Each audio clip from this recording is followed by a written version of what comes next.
everyone. Welcome to SGI online class.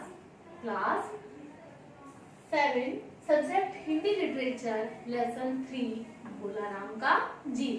बच्चों, आज मैं आपको हिंदी साहित्य में पाठ 3 भोला राम का जीव नामक पाठ को समझाऊंगी। तो आप लोग इसे बहुत अच्छे से समझेंगे। Page number 12। पाठ का नाम है भोला राम का जीव। धर्मराज लाखों वर्षों से असंख्य आदमियों को कर्म और सिफारिश के आधार पर स्वर्ग या नरक में निवास स्थान बांटते आ रहे थे, पर ऐसा कभी नहीं हुआ था। सामने बैठे चंद्रगुप्त बार बार चश्मा पोंछकर, बार बार थूक से पृष्ठ पलटकर रजिस्टर देखे जा रहे थे, पर गलती पकड़ में कहीं भी नहीं आ रही थी। आखिर उन्होंने खींचकर रजिस्टर इतने जोर से बंद किया कि यहाँ पर शब्द आया है खींचकर। खींचकर अर्थात गुस्सा से। तो उन्होंने खींचकर रजिस्टर इतने जोर से बंद किया कि मक्खी चपेट में आ गई। उसे निकालते हुए वे बोले, महाराज, रिकॉर्ड सब ठीक है। रिकॉर्ड का अर्थ होता है एक स्थान पर सारा स्थित ब्यौरा। भोला राम के जीव ने 5 दिन पहले देह त्यागी और यमदूत के साथ इस लोक के लिए रवाना भी हुआ, पर यहाँ अभी तक नहीं पहुँचा। धर्मराज ने पूछा, और वह दूत कहाँ है? महाराज, सब अपने अपने कामों से लौट आए हैं, पर वह लापता है। चित्रगुप्त हैरान परेशान से बोला। इसी समय द्वार खुले और एक यमदूत बड़ा बदहवास आया था। बदहवास का अर्थ होता है परेशान। तो एक यमदूत बड़ा परेशान आया। उसे देखते ही चंद्रगुप्त चिल्ला उठे, अरे तू कहाँ इतनी देर तक रहा? कितने दिन हो गए तेरी राह देखते। भोला राम का जीव कहाँ है? यमदूत हाथ जोड़कर बोला, दया निधान, मैं कैसे बतलाऊं कि क्या हो गया? आज तक मैंने धोखा नहीं खाया था, परंतु भोला राम का जीव मुझे चकमा दे गया। चकमा का अर्थ होता है, चकमा का अर्थ क्या होता है बच्चों? धोखा। तो भोला राम का जीव आज मुझे चकमा दे गया। 5 दिन पहले जब जीव ने भोला राम की देह को त्यागा, तब मैंने उसे पकड़ा और इस लोक की यात्रा आरंभ की। नगर के बाहर ज्यों ही मैं उसे लेकर एक तीव्र वायु तरंग से पर सवार हुआ, त्यों ही वह मेरे चंगुल से छूटकर ना जाने कहां गायब हो गया। इन 5 दिनों में मैंने सारा ब्रह्मांड छान डाला, पर उसका कहीं पता नहीं चला। धर्मराज क्रोध से बोले, मूर्ख, जीवों को लाते लाते बूढ़ा हो गया, फिर भी एक मामूली बूढ़े आदमी के जीव ने तुझे चकमा दे दिया। दूत ने सिर झुकाकर कहा, महाराज, मेरी सावधानी में बिल्कुल कसर नहीं थी। मेरे इन अभ्यस्त हाथों से अच्छे अच्छे वकील भी नहीं छूट सके, पर इस बात तो कोई इंद्रजाल ही हो गया। इंद्रजाल का अर्थ होता है जादू। इंद्रजाल, इंद्रजाल का अर्थ हुआ जादू।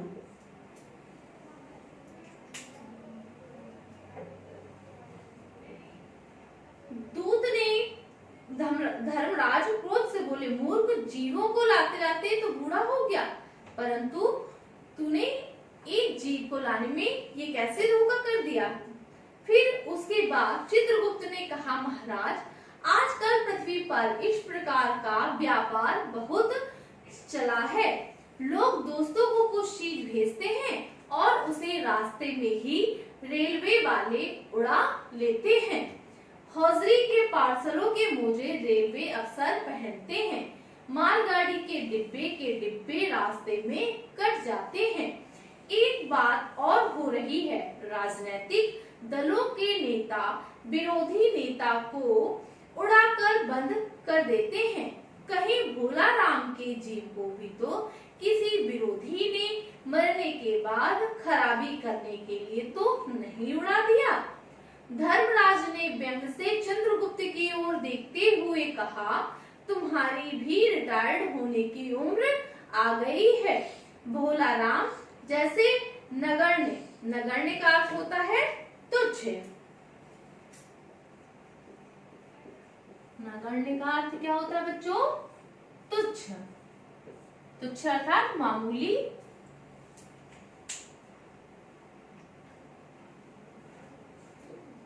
दीन आदमी से किसी को क्या लेना देना। धर्मराज ने क्या कहा कि ऐसे नगण्य व्यक्ति से किसी भी इंसान को क्या लेना देना। इसी समय कहीं से घूमते घूमते नारद मुनि वहां आ गए। धर्मराज को गुमसुम बैठे देखकर बोले, क्यों धर्मराज, कैसे चिंतित बैठे हो? धर्मराज ने कहा, भोला राम नाम के एक आदमी की 5 दिन पहले मृत्यु हुई थी। उसके जीव को यह दूध लाने वहां गया था, परंतु वह इस रास्ते में ही कहीं चकमा देकर गायब हो गया है। इसने सारा ब्रह्मांड छान डाला पर कहीं नहीं मिला। अगर ऐसा होने लगा तो पाप पुण्य का भेद ही मिट जाएगा। नारद ने पूछा, उस पर आयकर तो बकाया नहीं था, हो सकता है उन लोगों ने रोक लिया हो। चित्रगुप्त ने कहा, आय होगी तभी तो कर होगा, वह तो भूखमरा था। नारद बोले, मामला बड़ा दिलचस्प है। अच्छा, मुझे उसका नाम पता तो बताओ, मैं पृथ्वी पर जाता हूँ, ऐसा नारद जी ने कहा। चित्रगुप्त ने रजिस्टर देखकर बताया, भोला राम नाम उसका था। जबलपुर शहर के घमापुर मोहल्ले में नाले के किनारे एक 1.5 कमरे के टूटे फूटे मकान में वह परिवार समेत रहता था। उसकी एक स्त्री थी, 2 लड़के और एक लड़की। उम्र लगभग 60 साल की थी। सरकारी नौकरी में उसे 5 साल पहले रिटायर्ड मिल गया था। मकान का किराया ना देने के कारण अब तक उसका परिवार निकाला जा चुका होगा। उसके परिवार की तलाश में आपको भटकना होगा। माँ बेटी के सम्मिलित क्रंदन से ही नारद भोला राम का मकान पहचान गया। क्रंदन का अर्थ होता है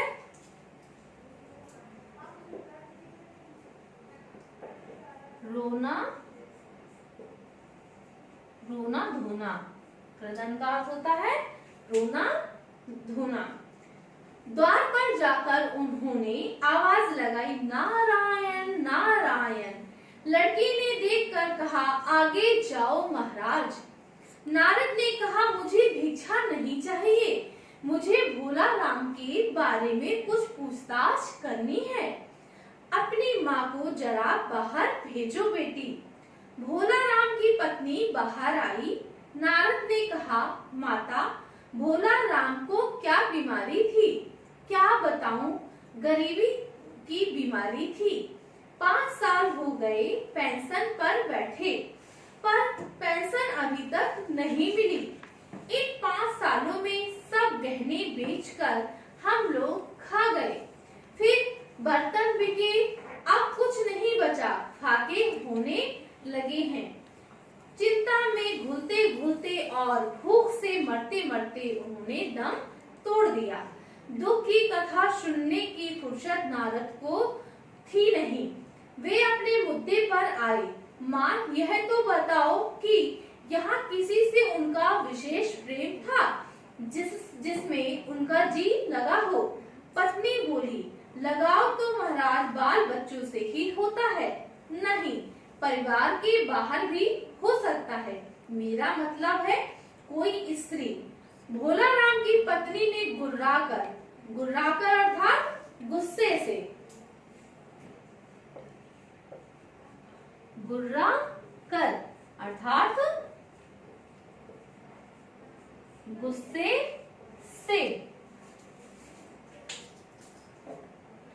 से कहा, बोली, यूं ही कुछ भी मत कहो महाराज, तुम साधु हो, उचक्के नहीं हो। जिंदगी भर उन्होंने किसी दूसरी स्त्री को आंख उठाकर भी नहीं देखा है। नारद हंसकर बोले, हाँ, तुम्हारा यह सोचना ठीक है। यही हर अच्छी स्त्री का आधार है। अच्छा माता, मैं चला। इससे पहले कि नारद जी चलते, स्त्री बोली, महाराज आप तो साधु हैं, सिद्ध पुरुष हैं, कुछ ऐसा नहीं कर सकते कि उनकी रुकी हुई पेंशन मिल जाए। नारद को दया आ गई। बोले, मैं सरकारी दफ्तर में जाऊंगा और कोशिश करूंगा। वहां से चलकर नारद सरकारी दफ्तर में पहुंचे। वहां पहले ही कमरे में बैठे बाबू ने उन्हें भोला राम के केस के बारे में बताया। उस बाबू ने उन्हें ध्यानपूर्वक देखा और बोला, भोला राम ने दस्तावेज तो भेजी थी, उन पर वजन नहीं रखा था, इसलिए कहीं उड़ गई होगी। नारद ने कहा, भाई ये बहुत से पेपर वेट तो रखे हैं, इन्हें उनके ऊपर क्यों नहीं रख दिया? बाबू हंसा, आप साधु हैं, आपको दुनियादारी समझ में नहीं आती। दस्तावेज पेपर वेट से नहीं दबती। खैर, आप किनारे किनारे जाइए और उस कमरे में बैठे बाबू से मिलिए। नारद उस बाबू के पास गए। उसने तीसरे के पास भेजा, तीसरे ने चौथे के पास, चौथे ने पांचवें के पास। जब नारद जी 25-30 बाबुओं और अफसरों के पास घूम आए, तब एक चापराशी ने कहा, महाराज आप क्यों इस झंझट में पड़ गए हैं? अगर आप साल भर भी यहाँ चक्कर लगाते रहे तो भी काम नहीं होगा। आप तो सीधे बड़े साहब से मिलिए, उन्हें खुश कर दिया तो आपका काम हो जाएगा। नारद बड़े साहब के कमरे में पहुँचे। बाहर चापरासी ऊँघ रहे थे, इसलिए उसे छेड़ा नहीं। बिना विजिटिंग कार्ड के वे आया देख साहब बड़े नाराज हुए। बोले, इसे कोई मंदिर समझ रखा है क्या? गुड़गुड़ाते चले आ रहे हो, अर्थात धड़धड़ाते बिना सोचे समझे चले आ रहे हो। चिट क्यों नहीं भेजी? नारद ने कहा, कैसे भेजता? चापरासी सो रहा है, क्या काम है? साहब ने रौब से पूछा। नारद ने भोला राम का पेंशन केस बताया। साहब बोले, आप हैं बैरागी, दफ्तरों के रीति रिवाज नहीं जानते। असल में भोला राम ने गलती की।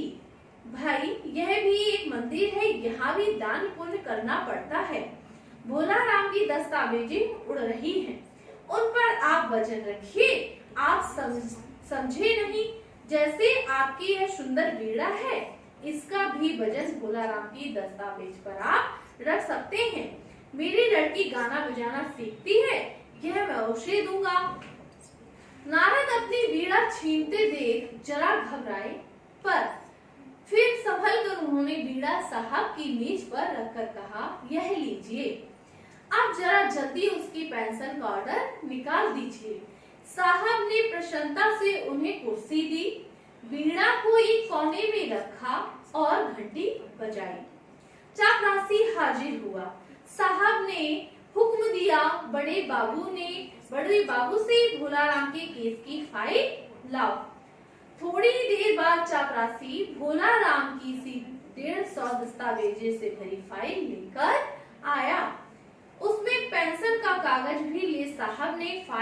नाम देखा और निश्चित करने के लिए पूछा, क्या नाम बताया साधु जी आपने?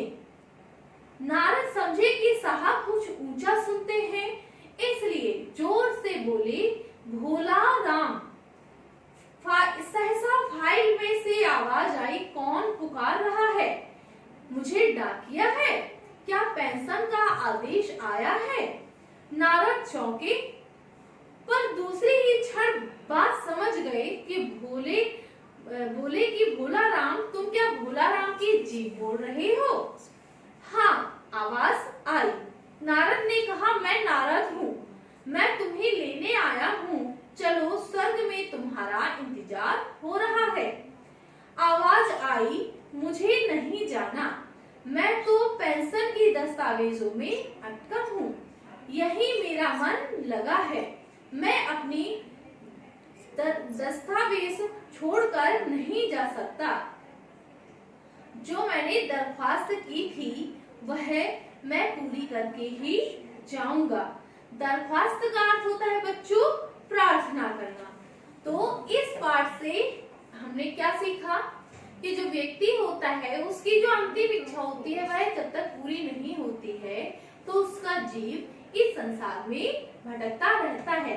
अर्थात आपने सुना होगा कि आपकी अंतिम इच्छा क्या है, उसको पूरी करने के लिए इस तरीके से कुछ शब्दों का इस्तेमाल किया जाता है। इसलिए व्यक्ति को सदैव अच्छे कर्म करने चाहिए कि उसको भोला राम की तरह स्वर्ग की प्राप्ति हो। तो आज के लिए इतना ही। Thank you students.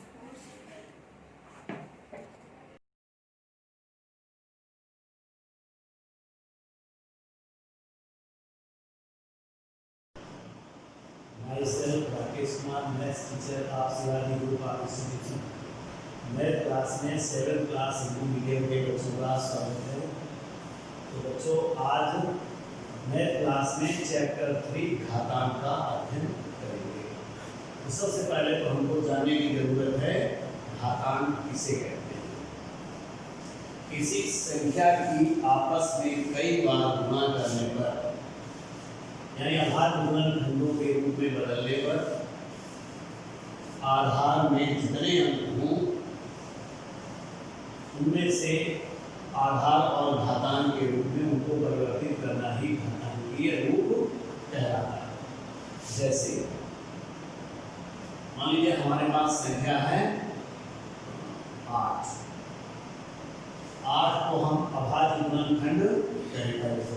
तो अभाज्य गुणनखंड कैसे करते हैं? इस तरीके से 8 यहाँ लिखेंगे, 2 से डिवाइड करेंगे तो 4, फिर 2 से डिवाइड करेंगे 2 से डिवाइड किया 1, यानी 8 के हमको अभाज्य गुणनखंड क्या मिल गए? 2 गुना 2 गुना 2 बराबर।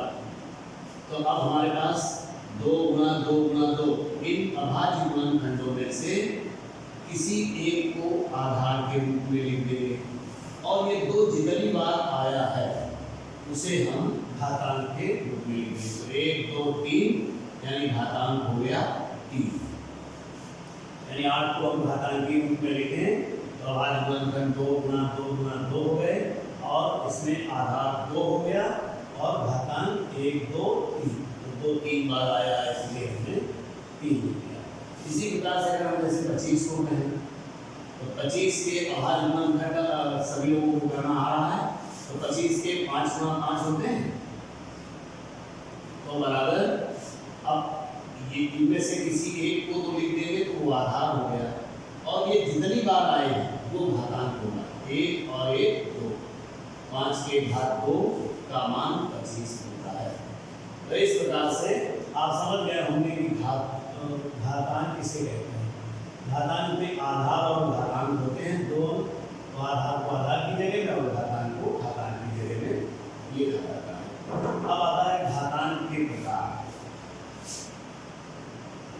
घातांक के प्रकार। घातांक 2 प्रकार का होता है। नंबर 1 धनात्मक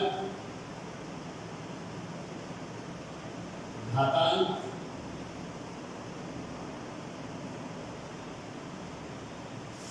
और नंबर 2 ऋणात्मक घातांक। ऋणात्मक घातांक। अब धनात्मक घातांक किसको कहेंगे या ऋणात्मक घातांक किसको कहेंगे? घातांक यानी घात में जो अंक लिखा गया है वो अगर धनात्मक है तो धनात्मक घातांक, और जो माइनस में है उसको ऋणात्मक घातांक कहेंगे। तो जैसे मान लीजिए हमने लिखा 32 संख्या। अब 32 के पहले तो हम अभाज्य गुणनखंड करते हैं। 32 के अभाज्य गुणनखंड करना सभी को आ रहा होगा। वैसे ऐसे करेंगे, 32 को यहाँ लिखेंगे और 2 से विभाजित हो जाएगा, क्योंकि इकाई के स्थान पर 2 है तो 2 एकम 2 और 2 छह 12। फिर 2 से विभाजित हो जाएगा, 8 आ गया। फिर 2 से तो 4 आ गया, और फिर 2 से 2 आ गया, और 2 से 1 आ गया। 32 के अभाज्य गुणनखंड हो गए 2 गुणा 2 गुणा 2 गुणा 2 और गुणा 2। 5 बार था ये 2, 5 बार इधर। ठीक, अब हम इसको लिख सकते हैं बराबर इनमें से किसी एक को आधार के रूप में लिख दें, और जितनी बार ये आए हैं उनको हम घातांक के रूप में लिखें। ये हो गया 2 के घात 5। 32 को हम 2 के घात 5 लिख सकते हैं, और चूंकि 5 धनात्मक है इसलिए ये धनात्मक घातांक। ऋणात्मक घातांक अगर हम इसे ही या कोई संख्या लिखते हैं, जैसे मान लो हम लिखते हैं 1/25। ये 32 तो ऐसे लिखा था, अब हम संख्या लिख दिए हैं 1/25। तो इसके अभाज्य गुणनखंड क्या करेंगे? अंश वाले में 1 गुणा 1 चाहे वाली बात कह दें, और नीचे वाले में 5 गुणा 5 इस प्रकार बराबर। हम इसको लिख सकते हैं 1/5 के घात में ये आधा हो गया। अब घातांक कितनी बार आया है? 2 हो गया। अब अगर इसको हम बदलना चाहते हैं तो बराबर इसको हम कह सकते हैं, इसका रेसिप्रोकल कर दें, यानी नीचे वाले को ऊपर कर दें, ऊपर वाले को नीचे कर दें। तो 5 के घात में -2 हो गया, तो इसके घातांक माइनस का हो गया। तो ऋणात्मक घातांक और धनात्मक घातांक आप समझ गए होंगे। अब घातांकों को बदलने का क्या सिस्टम है?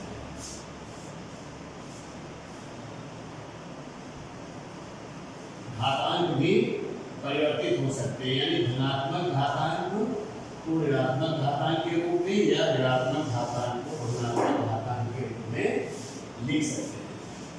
जैसे मान लीजिए हमारे पास कोई संख्या है 2 के घात में या 64 को लिखते हैं, मान लीजिए 64। इसके अभाज्य गुणनखंड करेंगे तो अभाज्य गुणनखंड करने में 64 को यहाँ लिखेंगे। 2 से भाग जाएगा, 2 3 6 2 दूनी 4। अब ये भी 2 से भाग जाएगा, 2 एकम 2 और 2 छह 12। फिर 2 से 8 बार, 2 से 4, 2 से 2, 2 से 1। तो 2 हमारा कितनी बार आ गया? 6 बार। तो 2 गुणा 2 गुणा 2 गुणा 2 गुणा 2 और गुणा 2, 1 2 3 4 5 6 बार हो। अब इसको हम क्या कह सकते हैं? 2। इन गुणनखंडों में से किसी एक को तो लिख दिया तो ये आधा हो गया, और ये गुणनखंड कितनी बार आए हैं? तो 6 बार आया, 6 घातांक हो गया। तो ये 2 के घात 6 हो गया। अगर हमको इस घातांक को ऋणात्मक घातांक में परिवर्तित करना है तो इसे ही हम इधर लिखेंगे पहले। तो हो गया 2 के घात में 6। अगर हमको इसे ऋणात्मक घातांक में परिवर्तन करना है तो इसमें अपान 1 कर दें। किसी भी संख्या के नीचे 1 किया जा सकता है। अब हम अगर इस संख्या का रेसिप्रोकल या रेसिप्रोकल लिख देते हैं व्युत्क्रम, यानी नीचे वाले को ऊपर और ऊपर वाले को नीचे बदल दें। ऐसे 1/2 तो घातांक का चिन्ह बदल जाता है। अब हो गया -6। 1/2 के घात में -6। शायद समझ गए होंगे। तो धनात्मक घातांक को ऋणात्मक घातांक में और ऋणात्मक घातांक को धनात्मक घातांक के रूप में परिवर्तित किया जा सकता है। अगर हमको इसे बदलना है तो फिर से हम वही करें, यानी 1/2 के घात में -6 तो बराबर 1/2 के घात में 6, 1/2 के घात में 6। तो इस प्रकार से घातांकों को बदला भी जा सकता है।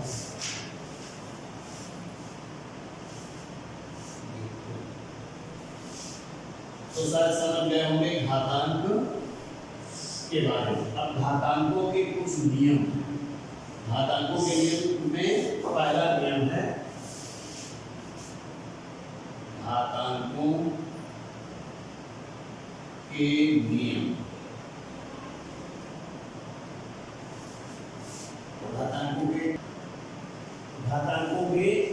घातांकों के नियम में है नंबर 1, समान आधार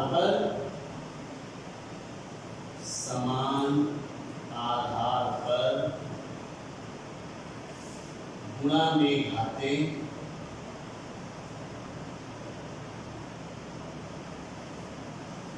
जुड़ जाती है या जुड़ती है।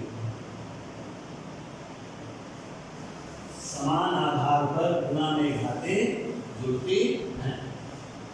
अब देखिए जैसे कैसे, अगर हम कह दें x के पावर में m, यानी ये आधार है, ये घातांक है, और गुणा कर दिया जाए x के घात में m, तो बराबर हमने कहा गुणा में घातें जुड़ती हैं कब? आधार समान होने पर। तो आधार इसमें भी x है, आधार इसमें भी x है, तो आधार समान है, तो एक ही आधार को ले लेंगे और घातांक को जोड़ देंगे, यानी m प्लस n, तो ये हो गया x के घात में m प्लस n। अब अगर इसको अंकों में उदाहरण लेते हैं तो मान लीजिए हम इसको कहें 2 के घात में 3 और गुणा 2 के घात में 4, तो बराबर दोनों में देख रहे हैं आधार समान है।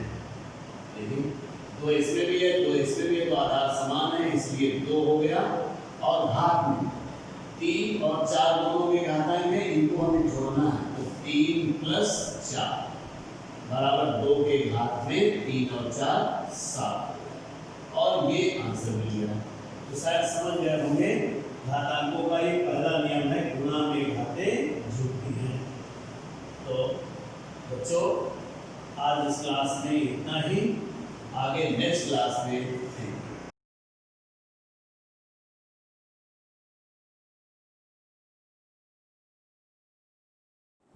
इससे पहले की वीडियोस में आप चैप्टर 1 और 2 के बारे में पढ़ चुके हैं।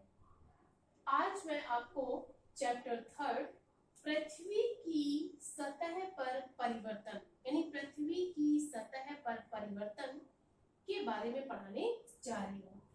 कि पृथ्वी की यानी सतह, यानी जो हम पृथ्वी माने जिस पृथ्वी पर हम रहते हैं, यानी जिस पृथ्वी पर हम निवास करते हैं, उसकी सतह माने उसकी सतह पर समय समय पर हमें परिवर्तन किस तरह से देखने को मिलते हैं।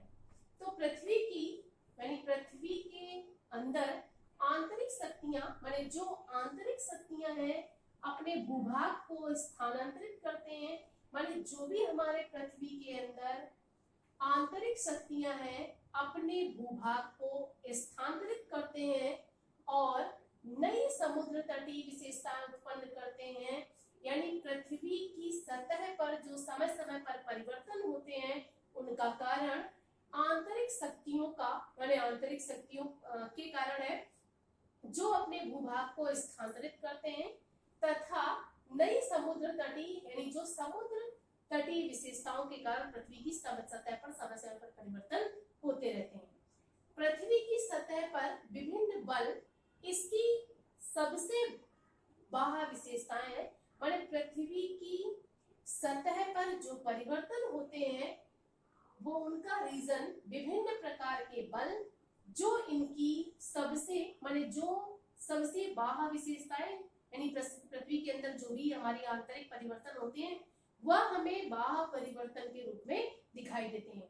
इनकी कई विशेषताएं हैं, इसलिए पृथ्वी पर होने वाले परिवर्तनों को 2 प्रक्रियाओं में बांटा गया है। यानी पृथ्वी पर होने वाली जो भी परिवर्तन है उन परिवर्तनों को हम 2 भागों में बांट सकते हैं। पहला क्या है? पहला है आंतरिक क्रियाएं माने पृथ्वी के अंदर होने वाली क्या आंतरिक क्रियाएं और दूसरी क्या है बाह्य प्रक्रियाएं।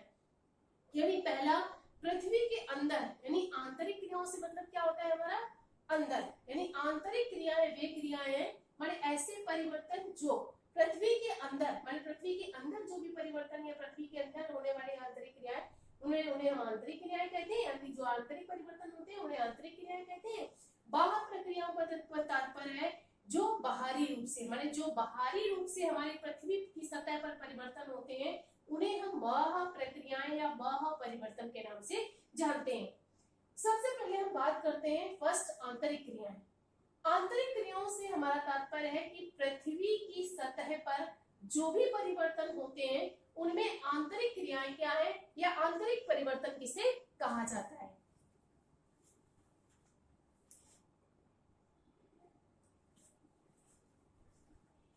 यानी पृथ्वी की सतह पर जो भी हमारी आंतरिक क्रियाएं यानी पहला क्या है हमारा आंतरिक क्रियाएं। तो आंतरिक क्रियाएं के अंतर्गत माने आंतरिक क्रियाओं के अंतर्गत पहला जो हमारा है वो क्या है विवर्तनिकी हलचल। विवर्तनिकी हलचल मतलब पृथ्वी की सतह पर जो भी हलचल मतलब हिलना डुलना माने पृथ्वी की सतह पर जो भी हमें हलचल यानी विवर्तनिकी हलचल दिखाई देती है, जो भी परिवर्तन दिखाई देता है उसे हम आंतरिक क्रियाएं यानी आंतरिक क्रियाओं के नाम से जानते हैं। इन विवर्तनिकी हलचल के रूप में सबसे पहला जो है वो क्या है भूकंप। यानी भूकंप यानी विवर्तनिकी हलचल जिसे भूकंप यानी सबसे पहला क्या है भूकंप। यानी भूकंप हमारा किससे आंतरिक क्रियाओं के रूप में आता है जिसे हम अभी विस्तार से पढ़ाएंगे। सेकंड जो हमारी आंतरिक क्रियाओं के रूप में है वो क्या है ज्वालामुखी उद्गार माने ऐसे उद्गार माने ज्वालामुखी उद्गार जो क्या है विवर्तनीय हलचल के रूप में आते हैं। आंतरिक क्रियाओं के अंदर में तीसरा जो है वो हमारा क्या है पर्वतीय संरचना यानी पर्वतों की जो संरचना है वो भी क्या है आंतरिक क्रियाओं के अंतर्गत आता है। आगे हम बात करते हैं बाह्य प्रक्रियाओं की। तो बाह्य प्रक्रियाएं हमारी वे प्रक्रियाएं हैं जैसे क्या है अपक्षय यानी पृथ्वी की सतह माने पृथ्वी की सतह पर समय पर जो मिट्टी में परिवर्तन तथा उसकी समय पर जो परिवर्तन होते हैं उसका एक रीजन क्या है अपक्षय माने अपक्षय मिट्टी का क्षय होना ही है, क्षय होना भी है। उन्नयन अपरदन परिवहन और आच्छादन माने ये परिवर्तन या ये प्रक्रियाएं जो है वो हमारी पृथ्वी की सतह पर होने वाली बाह्य प्रक्रियाओं के अंतर्गत आते हैं। इस प्रकार हम कह सकते हैं कि पृथ्वी की सतह पर होने वाले परिवर्तनों को दो प्रक्रियाओं में बांटा गया है। पहला क्या है आंतरिक क्रियाएं और दूसरा क्या है बाह्य प्रक्रियाएं। आंतरिक प्रक्रियाओं के अंतर्गत क्या होता है विवर्तनीय हलचल जिसमें भूकंप ज्वालामुखी उद्गार और पर्वतीय संरचना आती है तथा दूसरा पॉइंट यानी बाह्य प्रक्रियाओं के अंतर्गत अपक्षय यानी मिट्टी का क्षय होना या मिट्टी का कटाव होना, उन्नयन अपरदन परिवहन और आच्छादन है।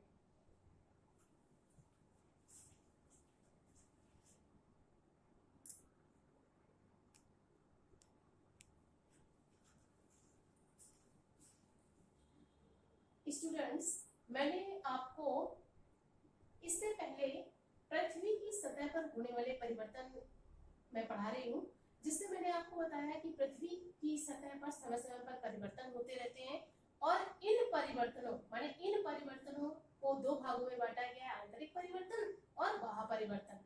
आंतरिक परिवर्तन के अंतर्गत सबसे पहला जो परिवर्तन है वो क्या है विवर्तन की हलचल। विवर्तन की हलचल का मतलब होता है पृथ्वी की ऊपरी सतह पर किसी भी तरह का कोई परिवर्तन यानी हलचल के रूप में परिवर्तन दिखाई देना विवर्तन की हलचल कहलाता है। जिसमें पहला पॉइंट जो है वो क्या है भूकंप यानी भूकंप, सेकंड पॉइंट क्या है ज्वालामुखी उद्गार और थर्ड पॉइंट आप पढ़ चुके हैं पर्वतीय संरचना।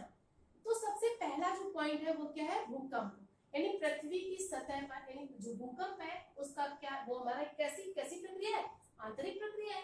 तो भूकंप यानी भूमि के धरातल का कांपना माने भूमि का धरातल यानी भूमि की सतह जो है भूमि की धरातल का कांपना थरथराना क्या कहलाता है भूकंप कहलाता है।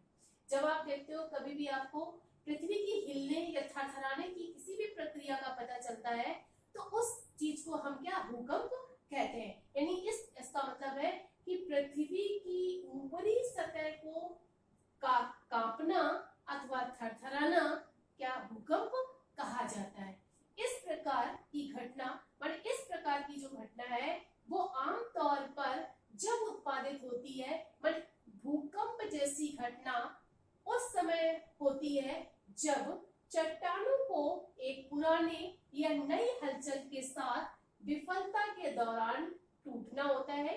माने इस प्रकार हम कह सकते हैं कि भूकंप आमतौर पर उस समय आते हैं जब चट्टानों को यानी जो पृथ्वी की आंतरिक चट्टानें हैं उनका एक पुराने या नई हलचल के साथ विफल होना है अथवा टूटना है और तरंगी यानी भूकंपी तरंगों में लोचदार तनाव से ऊर्जा संग्रह होती है। मतलब इस प्रकार हम कहते हैं कि पृथ्वी यानी चट्टानों की जो पुरानी यानी नए अथवा पुरानी जो भी हलचलें होती हैं उसकी वजह से तथा भूकंपीय तरंगों में जो लोचदार तनाव होता है यानी ऊर्जा संग्रह होती है उसके कारण भी भूकंप आता है।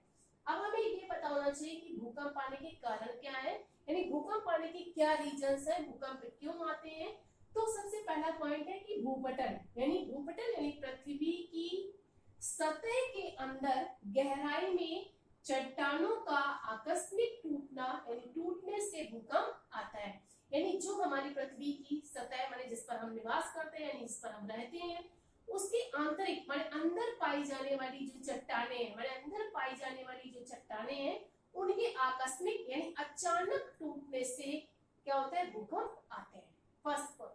सेकंड रीजन हो सकता है कि भूकंपीय तरंगों का अधिकेंद्र से निर्गत होकर पृथ्वी की धरातल पर आना यानी पृथ्वी यानी जो हमारी भूकंपीय तरंगे हैं माने जो हमारे पृथ्वी के अंदर पाई जाने वाली यानी भूकंपीय तरंगे हैं उनका अधिकेंद्र माने केंद्र से निर्गत मतलब निकल कर आना यानी पृथ्वी की धरातल पर आने से भी क्या होता है, भूकंप आने का कारण बन जाता है।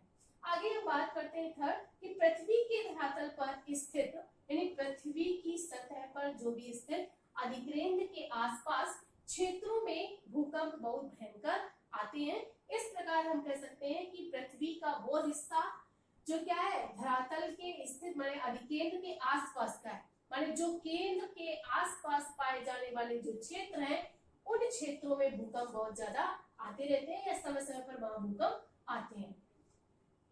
इस प्रकार हम ये कह सकते हैं कि आज मैंने आपको भूकंप यानी भूकंप क्या है तो भूकंप मुझे आशा है कि आपको समझ में आ गया होगा कि भूमि की धरातल यानी सतह का कांपना अथवा थरथराने को ही हम भूकंप कहते हैं तथा ये क्यों होता है तो पृथ्वी के अंदर पाई जाने वाली जो चट्टानें हैं उनके आकस्मिक टूटने से या उनके अधिकेंद्र से निर्गत होकर पृथ्वी की धरातल पर आने वाली भूकंपीय तरंगों का केंद्र से निर्गत यानी निकलकर भूकंप की धरातल पर आने को ही माने के कारण भी भूकंप आता है। आज मैंने आपको भूकंप के बारे में पढ़ाया है। कल यानी अगले वीडियो के माध्यम से मैं आपको सेकेंड पॉइंट यानी ज्वालामुखी उद्गार के बारे में पढ़ाऊंगी। Thank you for attending this class.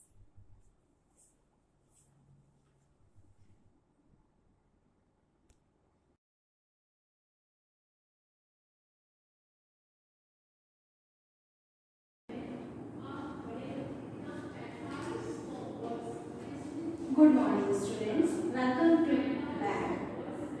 Students, आज हम लोग कंप्यूटर सब्जेक्ट क्लास 7 में पढ़ेंगे। आज का नया चैप्टर स्टार्ट हो रहा है, chapter number 3 classification of the computer यानी कि कंप्यूटर का वर्गीकरण। ओके, कंप्यूटर का वर्गीकरण। सबसे पहले तो हम लोग को ये पता होना चाहिए कि कंप्यूटर क्या होता है। कंप्यूटर की डेफिनेशन आई थिंक सभी लोगों को क्लियर हो चुकी है। कंप्यूटर क्या होता है, कंप्यूटर एक इलेक्ट्रॉनिक डिवाइस होता है जो कि कीबोर्ड के माध्यम से या कीबोर्ड के द्वारा आपका डेटा जो है वो एक्सेप्ट करता है और उसको प्रोसेसिंग करता है और आउटपुट डिवाइस के माध्यम से वो रिजल्ट को डिस्प्ले करता है। अब आता है इस चैप्टर में हम लोग को पढ़ना है classification of the computer. Computer का जो वर्गीकरण है या जो क्लासिफिकेशन है वो निम्नलिखित आधार पर होता है। कंप्यूटर का क्लासिफिकेशन सिंपल हम ऐसे नहीं कह सकते कि 2 प्रकार के होते हैं कि 3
there are 3 types of computer based on application. अनुप्रयोगों के आधार पर कंप्यूटर आपके 3 प्रकार के होते हैं। सबसे पहला आपका होता है digital computer. Digital computer, clear students. Second आपका होता है एनालॉग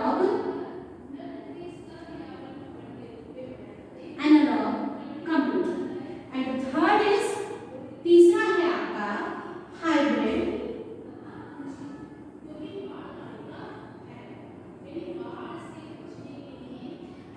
कंप्यूटर।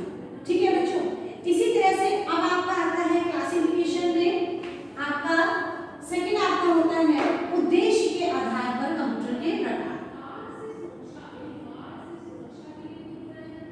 उद्देश्यों के आधार पर कंप्यूटर कितने प्रकार के होते हैं? तो उद्देश्य के आधार पर कंप्यूटर 2 प्रकार के होते हैं। एक होता है सामान्य उद्देश्य कंप्यूटर और दूसरे होते हैं आपके स्पेशल पर्पस या विशिष्ट उद्देश्य कंप्यूटर। इसमें पहला आपका है सामान्य उद्देश्य computer and the second is विशेष प्रयोग के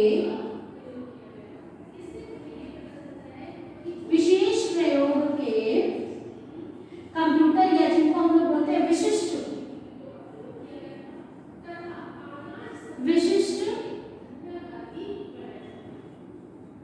प्रयोग के कंप्यूटर। तो ये इस तरह से आपका हो गया एप्लीकेशन के आधार पर, यानी कि अनुप्रयोगों के आधार पर, उद्देश्य के आधार पर। उसके बाद अब आता है आपका आकार के आधार पर कंप्यूटर कितने प्रकार के होते हैं। आकार के आधार पर कंप्यूटर कितने प्रकार के होते हैं? जनरली आकार के आधार पर जो कंप्यूटर होते हैं वो 4 प्रकार के होते हैं। सबसे पहला आपका आता है माइक्रो कंप्यूटर,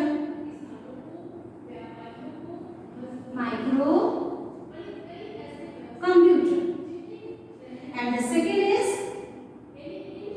सबसे पहला आपका क्या हो गया माइक्रो कंप्यूटर, फिर उसके बाद आपका आया मिनी कंप्यूटर,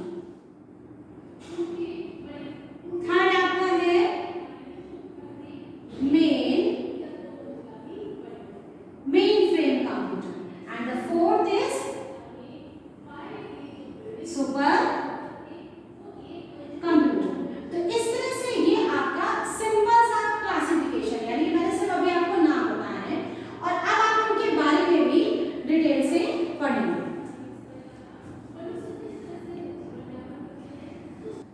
अब आती है बारी अनुप्रयोगों के आधार पर कंप्यूटर कितने प्रकार के होते हैं, हम लोग उन कंप्यूटर्स के बारे में पढ़ेंगे। तो सबसे पहले आपको पता है कि अनुप्रयोगों के आधार पर एनालॉग कंप्यूटर्स, ठीक है। एनालॉग कंप्यूटर्स क्या होते हैं? एनालॉग कंप्यूटर का मैं पहले आपको सिर्फ एक एग्जांपल बता दे रही हूँ, जैसे voltmeter, thermometer and radar, these are the examples of analogue computers. Voltmeter, इनमें क्या होता है, जो इंफॉर्मेशन होती है वो सिग्नल के रूप में होती है, ठीक है। इनमें क्या होता है, जो इंफॉर्मेशन है वो आपकी सिग्नल के रूप में होती है। एनालॉग कंप्यूटर में जनरली जो है वो आपकी जो एक्यूरेसी या जो शुद्धता है वो 100% नहीं होती है और इनमें मेमोरी भी जो है वो कम होती है। अब आपका आता है कि ये जो इसमें 100% जो प्योरिटी है या जो 100% रिजल्ट है वो एक्यूरेट क्यों नहीं होता है, वो इस तरह से देख लीजिए कि जैसे हम लोग के पास जो वॉच होती है, एक होती है डिजिटल वॉच होती है और एक होती है जिसमें आपकी ये 2 इस तरह से ये लगी रहती है, ठीक है। तो जब हमारी ये वॉच है, सपोज आपका ये वॉच है और इस वॉच में आप लोग ने यहाँ पे 12, 6, 3 and 9, ठीक है, ये मिडिल यहाँ पे है आपका, और सपोज मान लीजिए कि ये आपका 2 यहाँ पे इस तरह से है और ये जो आपकी जो नॉब है वो इसके बीच में है। तो आप क्या करते हो, तो जो रिजल्ट है वो इसके और इस पॉइंट के बीच का अप्रोक्सीमेट ले लेते हो। तो ये क्या हो गया कि ये आपने लगभग मान लिया ना, तो ये अप्रोक्सीमेट रिजल्ट नहीं। जबकि हम लोग का जो डिजिटल वॉच होती है, अगर आपका मान लीजिए 1:47 3 सेकंड हुआ है तो वो पूरा दिखाता है। तो यानी कि अगर आपका क्या है, अगर आप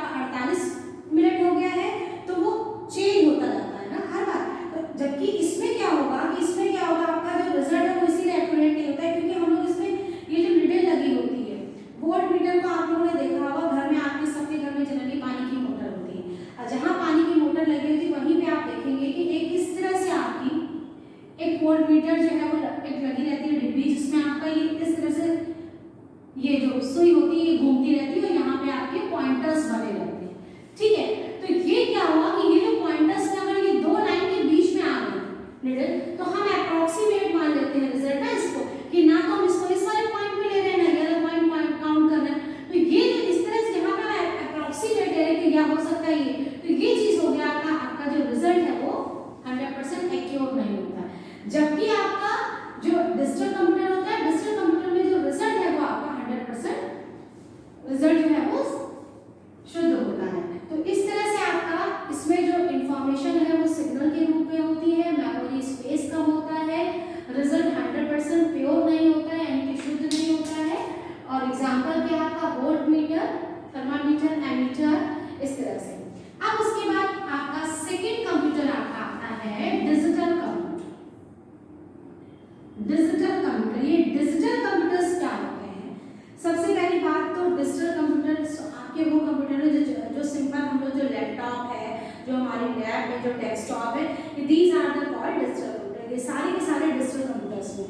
इनको हम लोग डिजिटल क्यों कहते हैं? क्योंकि इसमें जो सिग्नल्स होते हैं वो डिजिट के रूप में होते हैं। डिजिट यानी कि जो सिग्नल है वो अंकों के रूप में होता है। ये ध्यान रखिएगा, डिजिट को हम लोग अंक कहते हैं, यानी कि अंकों के रूप में जो है वो जो आपके डिजिट इंफॉर्मेशन होती है वो आपकी इसमें होती है। ठीक है, यानी कि कंप्यूटर जो है वो कैसे आपका ये जो कंप्यूटर्स होते हैं डिजिटल कंप्यूटर, इनमें इंफॉर्मेशन जो है वो बाइनरी सिग्नल के रूप में होती है। किसमें होती है?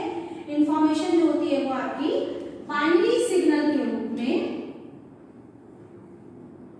बाइनरी सिग्नल के रूप में इंफॉर्मेशन होती है। ठीक है, तो इस तरह के जो कंप्यूटर है वो क्या हो गए? इनके एग्जांपल हो गए पीसी हो गया, आपका पर्सनल कंप्यूटर हो गया, या आपका लैपटॉप हो गया, एक्सेट्रा। इसमें कि जितने भी कंप्यूटर्स है वो आपका डिजिटल कंप्यूटर्स में आते हैं। ठीक, उसके बाद इनमें जो मेमोरी स्पेस होता है वो ज्यादा होता है। मेमोरी स्पेस जो है वो इनमें मेमोरी जो है वो क्या होती है? ज्यादा। इसको मैं पॉइंट में से लिखवा रही हूँ क्योंकि अगर कोई डिफरेंस पूछे तो आपको पता होना चाहिए। इनमें जो मेमोरी है वो ज्यादा होती है। और जो चौथा और इम्पोर्टेंट पॉइंट इसका ये है कि जो रिजल्ट होता है इसमें, जो भी आपका जो रिजल्ट आ रहा है वो 100% शुद्ध होता है, यानी कि 100% प्योर रिजल्ट है। रिजल्ट आपका कभी इसमें गड़बड़ नहीं हो सकता है। ठीक, अब आपकी बारी आती है थर्ड कंप्यूटर की। तीसरा आपका होता है हाइब्रिड कंप्यूटर। हाइब्रिड कंप्यूटर तीसरा अब आपका है। हाइब्रिड कंप्यूटर्स क्या होते हैं?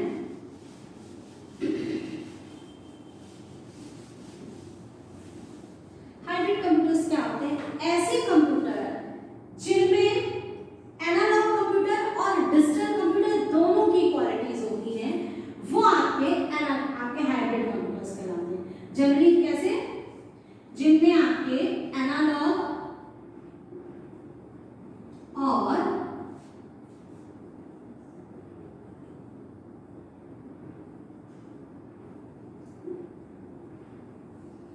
डिजिटल कंप्यूटर दोनों के गुण पाए जाते हैं, उनको हम लोग हाइब्रिड कंप्यूटर्स कहते हैं।